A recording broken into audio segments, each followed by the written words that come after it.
Le Japon doit perdre contre la France, et crois-moi, c'est la meilleure chose qui peut leur arriver.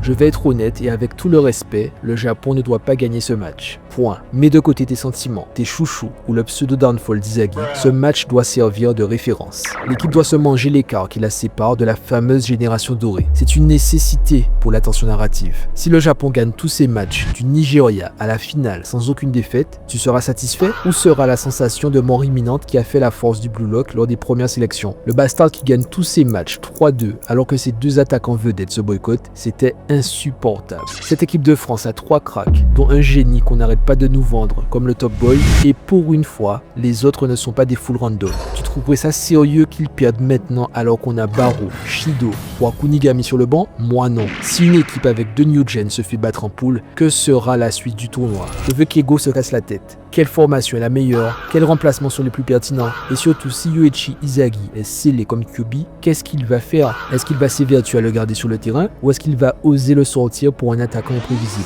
La Coupe du Monde U20 est une nouvelle phase du projet Blue Lock. La défaite n'a jamais été une fatalité pour Ego, mais un outil pour grandir. En réalisant leurs failles maintenant, les Blue Lockers auront tout le reste de la compétition pour évoluer et sublimer leur ego. Les titulaires ne seront plus indiscutables. Si le Blue Lock Japan gagne tout dès maintenant, à quoi bon attendre Sae, Nagi et le 3e joueur du Boratsuta-Fui? Si le Japon galère ici, ça crée le levier parfait pour que Boratsuta mette la pression sur Ego et le force à utiliser ses joueurs. Avant de parler d'affronter Noah, Inzaghi doit déjà faire tomber Loki. Et pour le faire tomber, il doit d'abord réaliser dans la douleur qu'il n'est pas encore à son niveau. Un Japon qui arrive à pousser la France à jouer sérieusement? Oui. Un Japon qui bat déjà l'équipe favorite dès les poules? Au secours. Quel est ton avis sur la question? Le Japon doit perdre ce match ou gagner en dépit de tout? On s'en parle en commentaire.